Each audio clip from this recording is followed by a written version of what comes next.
Video में हम पढ़ने वाले हैं क्लास 7 मैथ का एक्सरसाइज 15.1। एक्सरसाइज 15.1 का हमने क्वेश्चन नंबर 10 तक सॉल्व कर लिया है एंड आज के वीडियो में हम बाकी बचे सारे क्वेश्चंस को सॉल्व करने वाले हैं। क्वेश्चन नंबर 11 और क्वेश्चन नंबर 12 हमारा बच गया था, तो यहाँ पर हम इन्हीं दोनों क्वेश्चन को सॉल्व करने वाले हैं। क्वेश्चन नंबर 11 में आपका कह रहा है कि चैताली के पास 10 गुना 10 यानी कि यहाँ पर लंबाई और चौड़ाई दिया गया है। 10 बाय 10 सेंटीमीटर की एक कार्ड शीट है। इस शीट से चित्र बनाने के लिए वह 5 बाय 5 सेंटीमीटर की शीट काटना चाहती है। तो बताइए कि शीट काटने के बाद बची हुई कार्ड शीट का क्षेत्रफल क्या होना चाहिए।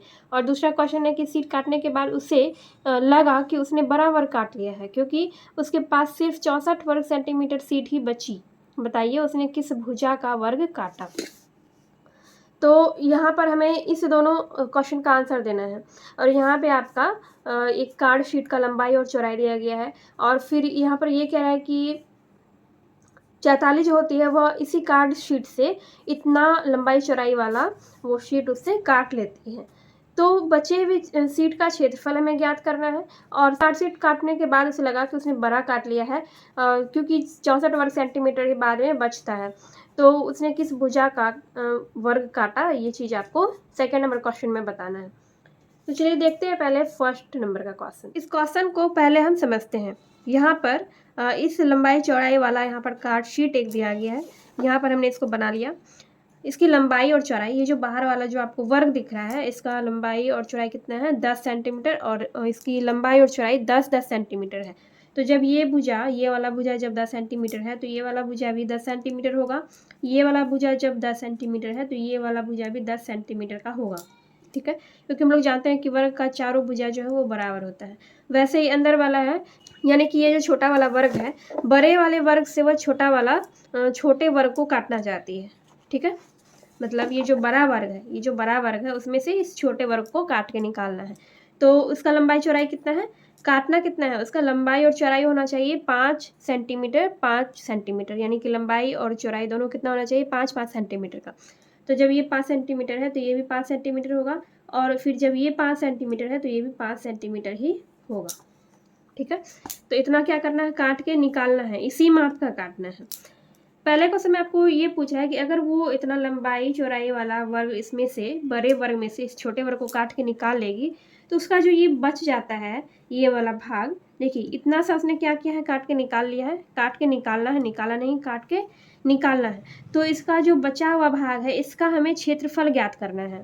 ठीक है, इस बचे हुए भाग का क्षेत्रफल हमें ज्ञात करना है पहले क्वेश्चन में। तो चलिए पहले फर्स्ट नंबर का क्वेश्चन हम सॉल्व करते हैं। तो इसके लिए हमें क्या करना होगा, पहले हमें इस पूरे वर्ग का क्षेत्रफल ज्ञात करना होगा, फिर इसका क्षेत्रफल हमें ज्ञात करना होगा। तो हम यहाँ पर लिखेंगे पूरे वर्ग का क्षेत्रफल बराबर क्या होगा, भुजा स्क्वायर होगा। भुजा स्क्वायर, वर्ग का क्षेत्रफल हम निकाल रहे हैं तो इस पूरे वर्ग का क्षेत्रफल हम ज्ञात कर रहे हैं। इस पूरे वर्ग का क्षेत्रफल हमें पहले ज्ञात करना है, उसके बाद हम इसका छोटे वर्ग का क्षेत्रफल ज्ञात करेंगे। भुजा कितना है 10 सेंटीमीटर, तो 10 सेंटीमीटर इसका क्या होगा स्क्वायर। 10 को जब 2 बार गुना करें कितना होगा 100। क्षेत्रफल हमेशा सेंटीमीटर स्क्वायर में निकलता है, इसलिए क्या होगा सेंटीमीटर स्क्वायर। तो इस पूरे वर्ग का क्षेत्रफल कितना निकलेगा 100 सेंटीमीटर स्क्वायर। ठीक है, अब इस छोटे वर्ग का क्षेत्रफल हम ज्ञात करते हैं। यहाँ लिखेंगे छोटे वर्ग का क्षेत्रफल। तो इसका भी वही फॉर्मूला होगा भुजा स्क्वायर। भुजा स्क्वायर, तो भुजा कितना है, छोटा वर्ग का जो क्षेत्रफल है उसको जो हमें निकालना है उसमें भुजा हमें मालूम होना चाहिए। तो भुजा यहाँ पर दिया गया क्वेश्चन में ही आपको भुजा दिया गया 5 सेंटीमीटर, इसका भुजा दिया गया है। तो यहाँ लिखेंगे 5 सेंटीमीटर स्क्वायर, इसका कितना आया 25 सेंटीमीटर स्क्वायर। अब देखिए फिर से इसको समझिए, हमने इसका क्षेत्रफल निकाला, पूरे वर्ग का हमने क्षेत्रफल निकाला। ठीक है, पूरे वर्ग का हमने क्षेत्रफल निकाला, कितना आया 100 सेंटीमीटर स्क्वायर। फिर हमने इस छोटे वाले वर्ग का क्षेत्रफल निकाला, छोटे वर्ग का क्षेत्रफल कितना आया 25 सेंटीमीटर स्क्वायर। अब इसमें समझिए, उसमें क्या करना था, 44 को इस छोटे वर्ग को काट के निकालना था। माप क्या होना चाहिए, 5-5 सेंटीमीटर, इतना उसे निकालना था। और उसके बाद जो इसको काट के निकालने के बाद, इस वर्ग से इसको काट के निकालने के बाद ये बच जाएगा, ये पूरा बच जाएगा। तो इसका क्षेत्रफल हमें अब निकालना है। ठीक है, फर्स्ट नंबर में आपको यही कह रहा है कि काटने के बाद जो बच गया भाग, जो बचा हुआ है, उसका क्षेत्रफल ज्ञात कीजिए। तो यहाँ पर हम लिखेंगे, अब लिखेंगे हम बचे हुए भाग का क्षेत्रफल।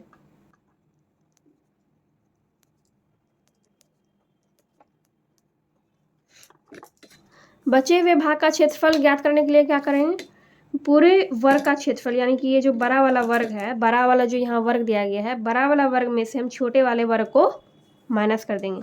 बड़े वाले वर्ग के क्षेत्रफल में से छोटे वाले वर्ग के क्षेत्रफल को माइनस कर देंगे, तब जाके बचे हुए भाग का क्षेत्रफल निकल जाएगा। तो यहाँ पर हम डायरेक्ट लिख देते हैं 100 centimetre square minus 25 centimetre square. अब हमने इसको कैसे लिखा ये आप समझ गए होंगे, यानी कि हमने पूरे वर्ग के क्षेत्रफल में से छोटे वर्ग के क्षेत्रफल को माइनस कर दिया। तो इसमें से इसको माइनस करना है तो कितना हो जाएगा आपका 75 सेंटीमीटर स्क्वायर, 75 सेंटीमीटर स्क्वायर हो जाएगा। ये हो गया आपका बचा हुआ भाग का क्षेत्रफल। फर्स्ट नंबर में जो चीज़ आपको पूछ रहा था उसका आंसर हमने निकाल दिया है। देखिए यहाँ पर क्या लिखा हुआ है, बताइए सीट काटने के बाद बची हुई काट सीट का क्षेत्रफल कितना होना चाहिए। तो ये रहा आपका आंसर फर्स्ट नंबर का। ये जो हमने यहाँ पर बनाया ये फर्स्ट नंबर का आंसर बना।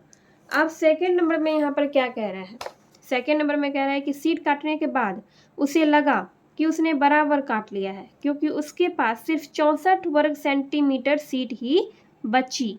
बताइए उसने किस भुजा का वर्ग काटा। ठीक है, अभी तक तो हमने इसका क्षेत्रफल निकाला था, बचे हुए भाग का क्षेत्रफल। अब हम यहाँ पर सेकेंड नंबर का क्वेश्चन सॉल्व करते हैं। देखिए तो यहाँ पर हमें मालूम है कुल वर्ग का क्षेत्रफल, कुल वर्ग का क्षेत्रफल हमें मालूम है। ठीक है, हमें कुल वर्ग का क्षेत्रफल मालूम है, ये हमने निकाल लिया है। कितना आया था, 100 सेंटीमीटर स्क्वायर आया था। ठीक है, कुल वर्ग का क्षेत्रफल हमें मालूम है 100 सेंटीमीटर स्क्वायर आया। और यहाँ पर क्या कह रहा है, यहाँ पर कह रहा है कि उसके पास सिर्फ 64 वर्ग सेंटीमीटर सीट ही बची। तो हम यहाँ पर लिखेंगे बची हुई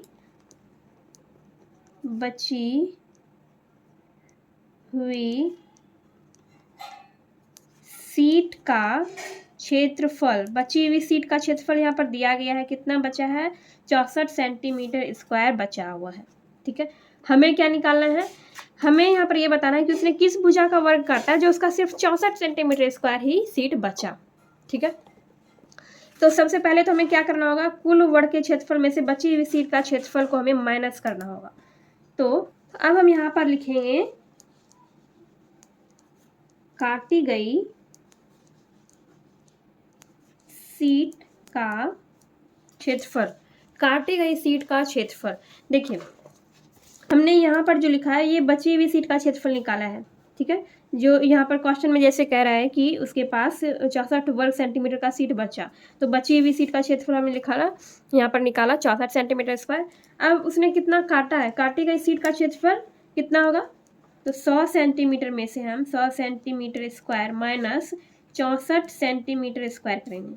ठीक है, कितना बच जाएगा, 36 सेंटीमीटर स्क्वायर आपका बच जाएगा, 36 सेंटीमीटर स्क्वायर आपका बच जाएगा। और जब हमने काटी गई सीट का क्षेत्रफल निकाल लिया 36 सेंटीमीटर स्क्वायर, तो अब यहाँ पर हम वर्ग का भुजा भी आसानी से निकाल सकते हैं। वर्ग की एक भुजा 36 सेंटीमीटर, इस पर क्या करेंगे हम, रूट दे देंगे। 36 सेंटीमीटर स्क्वायर यहाँ पर है, इस पर हमने क्या किया, रूट दे दिया। तो जब आप इसका वर्गमूल निकालेंगे 36 का, तो कितना आएगा, 6 क्या होगा, सेंटीमीटर होगा। यानी कि ये जो 44 होती है इसको काटना था 5 बाय 5 सेंटीमीटर का भुजा। ठीक है, लेकिन इसने क्या किया, इसने थोड़ा सा बड़ा सीट काट लिया, इसने 6 सेंटीमीटर का काट लिया, इसीलिए उसके पास सिर्फ 64 वर्ग सेंटीमीटर सीट ही बचा। तो यहाँ पर ये पूछ रहा था कि बताइए उसने किस भुजा का वर्ग काटा, उसने किस भुजा का वर्ग काटा था, 6 सेंटीमीटर का। ठीक है, 6 सेंटीमीटर लंबाई और चौड़ाई का वर्ग काट लिया था उसने, इसीलिए उसके पास सिर्फ 64 सेंटीमीटर सीट बचा था। तो ये रहा आपका सेकंड नंबर का आंसर, 6 सेंटीमीटर। तो इस तरह से आपका क्वेश्चन नंबर 11 यहाँ पर कंप्लीट हो चुका है एंड आई होप आपको क्वेश्चन नंबर 11 समझ में आ गया होगा। चलिए देखते हैं क्वेश्चन नंबर 12। क्वेश्चन नंबर 12 में यहाँ पर दिया गया है कि दिए गए ग्रिड पर 14 सेंटीमीटर परिमाप के आप जितना चाहें उतना आयत बनाइए, बस उनकी लंबाई व चौड़ाई पूर्ण संख्या में हो। उदाहरण के तौर पर एक आयत पहले ही बनाया गया है। दिए गए ग्रिड पर, यहाँ पर ये ग्रिड दिया गया है, ठीक है। और इस पे हमें क्या करना है कि हमें जिस माप का हम चाहे उस माप का आयत बना सकते हैं, लेकिन उसका परिमाप हमेशा 14 सेंटीमीटर ही आना चाहिए। और क्या कह रहा है, बस उनकी लंबाई व चौड़ाई पूर्ण संख्या में हो। यहाँ पर जो हम आयत बनाएंगे उसका लंबाई और चौड़ाई क्या होना चाहिए, पूर्ण संख्या में होना चाहिए। पूर्ण संख्या क्या होता है, जैसे 0 से लेके 1 2 0 1 2 3 4 और मतलब जितना आप गिन सकते हैं, गिनती वाली संख्याएं जो होती है उसको पूर्ण संख्या कहते हैं। 1 2 3 4 5 6 7 8 9 10 और इसके आगे भी, और 0 भी पूर्ण संख्या है, ठीक है। तो यहाँ पर हमें क्या करना है, हम यहाँ पर किसी भी माप का लंबाई और चौड़ाई दे सकते हैं, लेकिन उसका परिमाप हमेशा 14 सेंटीमीटर ही आना चाहिए। ये चीज़ आपको हमेशा याद रखना है। फर्स्ट नंबर में कह रहा है कि अब प्रत्येक आयत का क्षेत्रफल पता कीजिए। जब हम आयत बना लेंगे तो उसका क्षेत्रफल हमें पता करना है और उसे दी गई सारणी में लिखिए। उदाहरण में बने हुए आयत का क्षेत्रफल 10 वर्ग सेंटीमीटर है। तो यहाँ पर ये बहुत आसान सा सवाल है। यहाँ पर देखिए लंबाई और चौड़ाई इसका क्या दिया है, लंबाई है 5 सेंटीमीटर, चौड़ाई है 2 सेंटीमीटर। दोनों को जोड़ के कितना हो रहा है, दोनों को ऐड करके हो रहा है 7। देखिए हम कैसे बनाएंगे, पहले तो हमें आयत का परिमाप मालूम होना चाहिए। आयत का परिमाप हम कैसे निकालते हैं, आयत का परिमाप निकालने का फॉर्मूला होता है 2 गुना लंबाई जोड़ चौड़ाई। आयत का परिमाप का फॉर्मूला आता है 2 गुना लंबाई जोड़ चौड़ाई। और यहाँ पर देखिए, यहाँ पर लंबाई और चौड़ाई दिया गया है। यहाँ पर हम लिखते हैं लंबाई की जगह पे लंबाई लिखते हैं 5 सेंटीमीटर और चौड़ाई लिखते हैं यहाँ पर 2 सेंटीमीटर और इसको गुना करना है 2 से, ठीक है। तो कितना होगा, 2 गुना 5 और 2 कितना हो गया 7, 7 दूनी 14। तो परिमाप इसका निकल गया 14 सेंटीमीटर। क्षेत्रफल निकालना हो, आयत का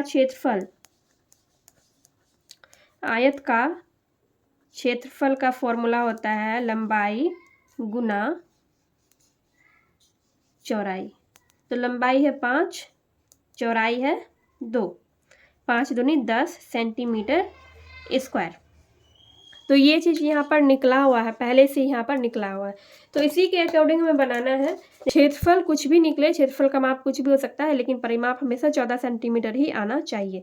तो यहाँ पर 5 और 2 ये पहले से ही ये ले लिया गया है लंबाई और चौड़ाई। तो हमें अब कोई और माप लेना है, तो हम यहाँ पर ले लेते हैं, एक ले लेते हैं हम 3 सेंटीमीटर,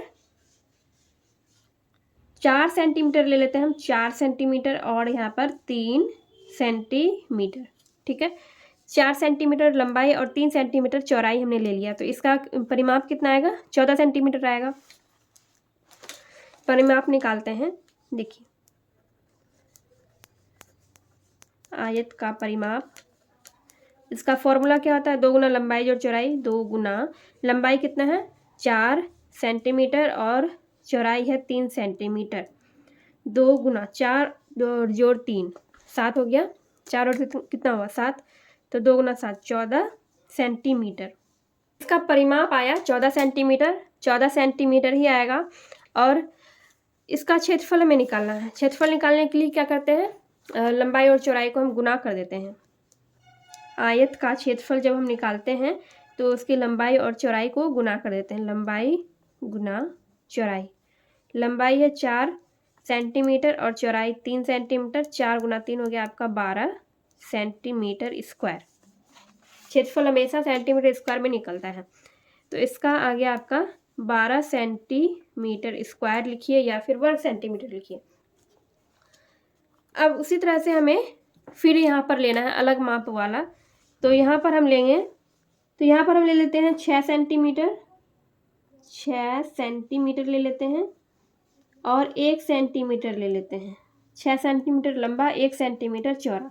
तो इसका भी परिमाप उतना ही आएगा 14 सेंटीमीटर। और अब हम इसको ऐसे भी निकाल सकते हैं, इसका क्षेत्रफल निकालना है। क्षेत्रफल निकालने के लिए क्या करना होता है, लंबाई गुना चौड़ाई करना होता है। तो लंबाई है 6 और चौड़ाई है 1, तो 6 गुना 1 कितना होगा 6 होगा, 6 सेंटीमीटर स्क्वायर। इसका क्षेत्रफल निकल गया 6 सेंटीमीटर स्क्वायर और इसका परिमाप इतना ही आएगा। देखिए 2 गुना 6 जोड़ 1 कीजिएगा कितना होगा 14 होगा। अब यहाँ पर हमें अलग माप वाला फिर से लेना है, तो यहाँ पर हम ले लेते हैं, यहाँ पे हम 7 और 0 भी ले सकते हैं। 7 सेंटीमीटर हमने ले लिया इसका लंबाई और 0 सेंटीमीटर हमने चौड़ाई ले लिया, ठीक है। तो इसका जब हम निकालेंगे परिमाप, तो इसका परिमाप 14 सेंटीमीटर आएगा, लेकिन इसका क्षेत्रफल कितना आएगा, तो 7 को जब हम 0 से गुना करेंगे, यानी लंबाई और चौड़ाई को गुना करना है क्षेत्रफल निकालने के लिए, तो 7 गुना 0 करेंगे तो कितना होगा, 0 सेंटीमीटर स्क्वायर होगा। किसी भी संख्या को 0 से गुना करने पर 0 ही आएगा। चलिए यहाँ पर हम निकाल लिया, सबका हमने क्षेत्रफल भी निकाल लिया। अब यहाँ पर देखिए क्वेश्चन में क्या कह रहा है। क्वेश्चन में कह रहा है कि जिस आयत का क्षेत्रफल सबसे कम है इसकी दोनों भुजाओं का माप क्या है, और फिर कह रहा है कि जिस आयत का क्षेत्रफल सबसे अधिक है उसकी दोनों भुजाओं की माप क्या है। तो कौन से आयत का क्षेत्रफल सबसे कम है, सबसे कम है इसका डी नंबर का जो हमने लिखा है 7 और 0, इसका क्षेत्रफल सबसे कम है 0 सेंटीमीटर स्क्वायर है, तो इसका लंबाई और चौड़ाई हमें लिखना है। तो यहाँ पर हम लिखेंगे लंबाई लिखेंगे 7 सेंटीमीटर और इसका चौड़ाई है 0 सेंटीमीटर, ठीक है। और सबसे अधिक किसका है, सबसे अधिक क्षेत्रफल किसका है, सबसे अधिक क्षेत्रफल है इसका 4 और 3 सेंटीमीटर जो हमने यहाँ पर लिया है, इसका क्षेत्रफल सबसे अधिक है 12 सेंटीमीटर स्क्वायर है। तो यहाँ पर ये 4 सेंटीमीटर और 3 सेंटीमीटर, इसका हम क्या लिखेंगे, लंबाई लिखेंगे, लंबाई और चौड़ाई। लंबाई यहाँ पर हो जाएगा 4 सेंटीमीटर और चौड़ाई हो जाएगा 3 सेंटीमीटर, ठीक है। तो यहाँ पर आपका क्वेश्चन नंबर 12 भी कंप्लीट हो चुका है, एंड आई होप आपको क्वेश्चन नंबर 12 भी अच्छे से समझ में आ गया होगा। एंड इस तरह से आपका एक्सरसाइज 15.1 यहाँ पर कंप्लीट हो गया है। एंड ये वीडियो अगर आपको थोड़ी सी भी हेल्पफुल लगी हो तो प्लीज़ वीडियो को लाइक कीजिए, कमेंट कीजिए एंड अपने दोस्तों के साथ वीडियो को शेयर कीजिए।